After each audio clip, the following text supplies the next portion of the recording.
ایران اور امریکہ دونوں نے بات چیت کے لیے اتفاق کر لیا ہے اور جمعہ کو عمان کی راجدھانی مسقط میں مذاکرات کا آغاز ہوگا صبح 10 بجے سے۔ پہلے بات چیت یہ چل رہی تھی، خبر یہ تھی کہ ترکیہ کے تاریخی شہر استنبول میں گفتگو ہوگی اور وہاں امریکہ اور ایران کے سفارتکار موجود رہیں گے، لیکن اب فائنلی مسقط پر اتفاق ہو گیا ہے اور ڈیٹ کا بھی اعلان ہو گیا ہے۔ امریکہ اور ایران دونوں نے اس خبر کو کنفرم کر دیا ہے، لیکن سوال اہم یہ ہے کہ آخر امریکہ کیسے مذاکرات کے لیے، ڈائیلاگ کے لیے تیار ہوا اور ایران نے کیوں امریکہ کو مجبور کر دیا؟ دوسری طرف عرب ملکوں نے اس میں کیا کردار ادا کیا ہے؟ ان تمام موضوعات پر اس ویڈیو میں تفصیل سے بات چیت کریں گے۔ اب آئیے بات چیت کرتے ہیں اصل موضوع کے بارے میں۔ ایران اور امریکہ دونوں نے مذاکرات کے لیے اتفاق کر لیا ہے اور مذاکرات ہونے میں اہم کردار نبھایا ہے عرب ممالک نے، خاص طور پر ترکیہ کے صدر رجب طیب اردوغان نے۔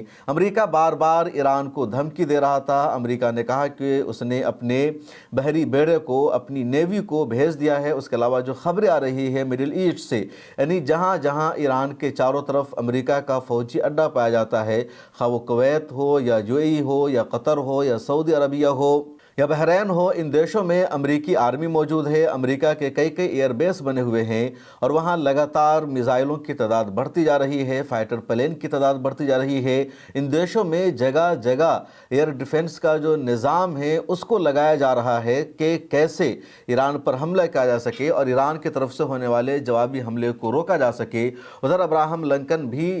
ایران کے قریب پہنچ چکا ہے اور ایران نے بھی جائزہ لے لیا کہ کہاں امریکہ کا جنگی جہاز ہے، اس کی تیاری کیا ہے، اور بھلے ہی امریکہ کے فائٹر پلین نے ایران کے ڈرون کو مار گرایا، لیکن ایران کی IRGC نے پوری تصویریں لے لی، ویڈیو بنا لی اور معلومات حاصل کر لی کہ امریکہ کس طرح کی تیاریوں کے ساتھ ایران کی طرف آ رہا ہے۔ اس کے بعد ہی دونوں دیش مذاکرات کے لیے آمادہ ہو گئے ہیں۔ ترکیہ کے صدر رجب طیب اردوغان نے اہم کردار نبھایا۔ انہوں نے فوری طور پر سعودی عرب کا دورہ کیا، وہاں کے ولی عہد محمد بن سلمان سے ملاقات کی۔ سعودی عرب کے بعد انہوں نے مصر کا دورہ کیا، وہاں کے صدر عبدالفتاح السیسی سے ملاقات کی۔ دونوں جگہ انہوں نے بات چیت کی اور مڈل ایسٹ کے عرب کے ان دونوں دیشوں پر بھی ترکیہ نے دباؤ بنایا کہ یہ دونوں دیش امریکہ کے ساتھ ڈائریکٹ بات چیت کرے، دباؤ بنایا جائے کہ اگر امریکہ ایران پر حملہ کرتا ہے، امریکہ ایک نئی جنگ کی شروعات کرتا ہے تو عرب ممالک امریکہ کا ساتھ نہیں دیں گے۔ یہ ممالک اپنی زمینوں کا استعمال نہیں ہونے دیں گے، کیونکہ اس میں نقصان صرف ایران کا نہیں ہے بلکہ نقصان پورے خطے کا ہے، مسلمانوں کا ہے، اور جو بھی مسلمان ممالک مضبوط تھے ان سب کو ایک ایک کر کے امریکہ نے تباہ کر دیا۔ اگر آج ایران کو امریکہ تباہ کرنا چاہ رہا ہے تو اگلا نمبر مصر کا بھی ہو سکتا ہے، اس کے علاوہ سعودی عربیہ کا بھی ہو سکتا ہے، ترکیہ کا ہو سکتا ہے۔ ادھر اسرائیل کا جو قد ہے مضبوط ہوتا جائے گا اور عرب دیشوں کو پہلے سے ان باتوں کا اندازہ تھا۔ جب دباؤ بنایا گیا تو ٹرمپ کو بھی، امریکہ کو بھی پیچھے ہٹنا پڑا اور دوبارہ اس نے مذاکرات کے لیے حامی بھر لی ہے۔ اب ایک اور بڑا مسئلہ ہے اور مسئلہ یہ کہ مذاکرات میں اہم کردار نبھایا ترکیہ کے صدر رجب طیب اردوغان نے، اور انہوں نے آفر بھی کیا کہ استنبول میں مذاکرات کے لیے میٹنگ رکھی جائے گی اور اس ڈائیلاگ میں، مذاکرات میں ایران اور امریکہ کے علاوہ پاکستان کو شرکت کی دعوت دی گئی تھی، قطر کو شرکت کی دعوت دی گئی تھی، سعودی عرب اور مصر کی بھی شرکت ہونے والی تھی۔ لیکن اسی دوران ایران کی طرف سے شرط رکھی گئی کہ ڈائیلاگ استنبول میں نہیں بلکہ مسقط میں ہونا چاہیے۔ اب ایک سوال یہ اٹھ رہا ہے کہ ترکیہ جو ایران کے لیے اتنا کر رہا ہے، اس ایران کو ترکی پر بھروسہ کیوں نہیں، رجب طیب اردوغان پر اعتماد کیوں نہیں؟ اور اس کی وجہ جو بتائی جا رہی ہے ترک میڈیا میں، عرب میڈیا میں، وہ یہ کہ ایران اور ترکی کے درمیان کوئی اختلاف نہیں ہے، کوئی لڑائی نہیں ہے، یا ایسا نہیں ہے کہ ایران کو ترکی پر بھروسہ نہیں ہے۔ وجہ یہ ہے کہ مسقط میں پہلے بھی امریکہ اور ایران کے درمیان مذاکرات ہوئے ہیں۔ ایران مسقط کو اپنے لیے سیف مقام سمجھتا ہے، اسی لیے ایران نے شرط لگائی کہ مذاکرات اور ڈائیلاگ مسقط میں ہونا چاہیے، عمان میں ہونا چاہیے، استنبول میں نہیں ہونا چاہیے۔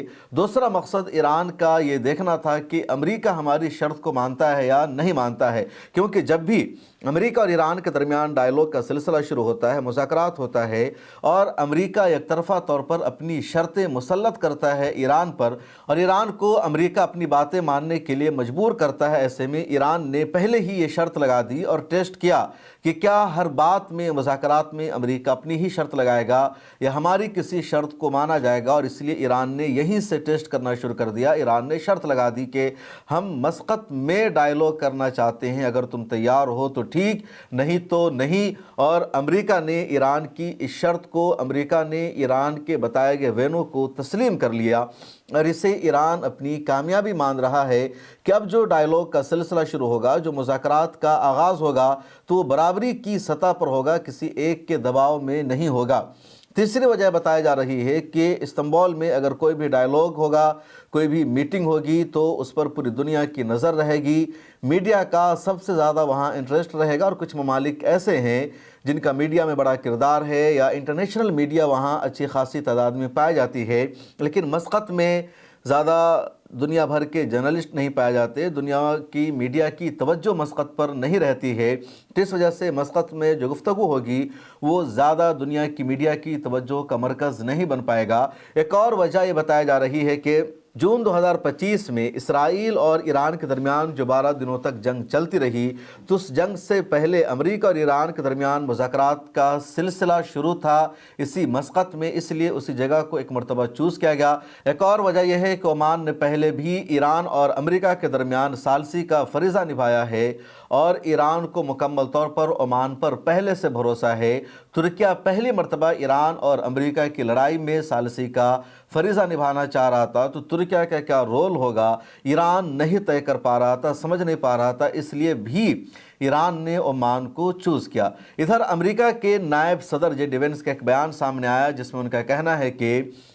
بات چیت کرنا، ڈائیلاگ کرنا سب سے زیادہ مشکل پوری دنیا میں ایران کے ساتھ ہے۔ یعنی جب بھی بات چیت ہوتی ہے، سفارتکار اپنے مسائل کو حل کرتے ہیں، تو کئی مرتبہ امریکی صدر دوسرے ملک کے صدر سے ڈائریکٹ فون اٹھا کر بات چیت کر لیتے ہیں، مسئلے کا حل نکل جاتا ہے، لیکن ایران کے ساتھ بات چیت کرنا سب سے مشکل ہوتا ہے۔ اس کی وجہ جے ڈی وینس سے بتا رہے ہیں کہ ایران کا جو صدر ہے وہ خود پاورفل نہیں، مختار نہیں، اور وہ کسی بات کا فیصلہ نہیں کر پاتا ہے۔ دوسری طرف ہمیں ڈائیلاگ کے لیے، مذاکرات کے لیے ایران کے فورن منسٹر سے بات چیت کرنی ہوتی ہے، اور فورن منسٹر کو ڈائریکشن ملتی ہے، وہ احکامات وصول کرتا ہے ایران کے سپریم لیڈر سے، اور ایران کے سپریم لیڈر کسی سے بات چیت نہیں کرتے۔ جے ڈی وینس کہہ رہے ہیں، مثال دیتے ہوئے سمجھا رہے ہیں کہ اگر امریکی صدر کو چین سے کوئی بات چیت کرنا ہوتا ہے تو امریکی صدر فون اٹھاتے ہیں اور چین کے صدر شی جن پنگ سے ڈائریکٹ بات چیت کر لیتے ہیں۔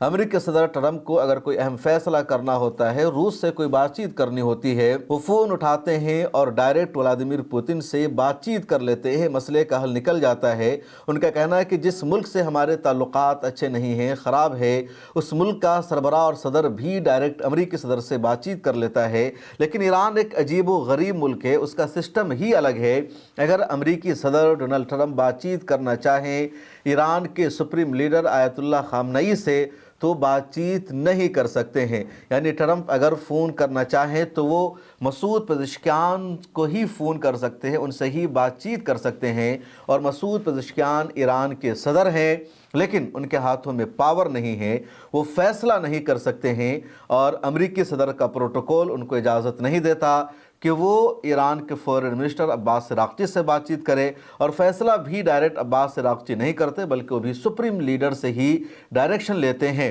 تو جے ڈی وینس کہہ رہے ہیں کہ ایران عجیب و غریب ملک ہے، جہاں کے سربراہ سے امریکی صدر ڈائریکٹ بات چیت نہیں کر پاتا، اور اسی وجہ سے ایران کے ساتھ ڈائیلاگ میں، مذاکرات میں سب سے زیادہ سفارتکاروں کو مشکلوں کا، پریشانیوں کا سامنا کرنا پڑتا ہے۔ اس دوران چین اور روس نے تو ایسا قدم اٹھا لیا ہے جس کا امریکہ پر بڑا اثر پڑے گا، اور یہ صاف سندیش ہے، میسج ہے کہ چین اور روس اس پوری لڑائی میں ایران کے ساتھ کھڑا ہے، وہ امریکہ کے ساتھ نہیں ہے۔ دراصل چین نے اسرائیل میں انویسٹمنٹ کرنے پر، سرمایہ کرنے پر پابندی لگا دی ہے، اور چین کا یہ بہت بڑا قدم ہے جو سیدھے سیدھے امریکہ پر اٹیک مانا جا رہا ہے۔ چین نے تمام کمپنیز کو کہہ دیا کہ وہ اب اسرائیل میں سرمایہ کاری نہ کرے، وہاں انویسٹمنٹ نہ کرے۔ دوسری طرف روس اور امریکہ کے درمیان جو جوہری ہتھیاروں کا معاہدہ تھا، نیوکلیئر ڈیل جو امریکہ روس کے درمیان پچھلے کئی سالوں سے چل رہی تھی، روس نے اس ڈیل کو کینسل کر دیا ہے۔ تو روس نے سیدھے اور ڈائریکٹ امریکہ کو جھٹکا دیا ہے، اور چین نے امریکہ کی فوجی چھاؤنی اسرائیل کو جھٹکا دیا، اور ان دونوں دیشوں کا یہ جو قدم ہے وہ امریکہ کے لیے ایک بہت بڑا جھٹکا ہے۔ ادھر ایران نے پہلے صاف کر رکھا ہے کہ مسقط میں جو ڈائیلاگ ہوگی، جو بات چیت ہوگی، اس میں صرف نیوکلیئر پروگرام پر ہی بات چیت ہوگی، بیلسٹک میزائل کے بارے میں کوئی بات چیت نہیں ہوگی، نہ ہی ایران کی جو پروکسیز ہے اس کے بارے میں بات چیت ہوگی۔ یہ ایران نے پہلے ہی کہہ دیا ہے۔ اور اگر جب صرف نیوکلیئر پروگرام کے بارے میں ہی بات چیت ہوگی تو اس بات چیت میں یقینی طور پر ایران کو ہی کامیابی ملے گی، کیونکہ ایران پہلے ہی کہہ چکا ہے کہ اس کا نیوکلیئر پروگرام پرامن ایجنڈا کے لیے ہے، پرامن مقصد کے لیے ہے۔ ایٹم بم بنانا ایران میں حرام ہے۔ ایران کے سپریم لیڈر کا فتویٰ ہے کہ ایٹم بم بنانا حرام ہے۔ اس کے جواب میں یقیناً ایران یہی کہے گا کہ ہم پرامن مقصد کے لیے نیوکلیئر پروگرام بنا رہے ہیں۔ امریکہ یہی مطالبہ کرے گا کہ تم نے جو یورینیم بڑھا رکھا ہے، 60% سے زیادہ یورینیم جو تمہارے یہاں پایا جاتا ہے، وہ اسے ہمارے حوالے کر دو، اور ایران کہے گا کہ یقینی طور پر اسے ہم کبھی حوالے نہیں کر سکتے ہیں۔ بقیہ دو مدوں پر ایران نے سیدھے سیدھے ڈائیلاگ کرنے سے، بات چیت کرنے سے انکار کر دیا ہے۔ اس ویڈیو میں اتنا ہی، مجھے دیجیے اجازت۔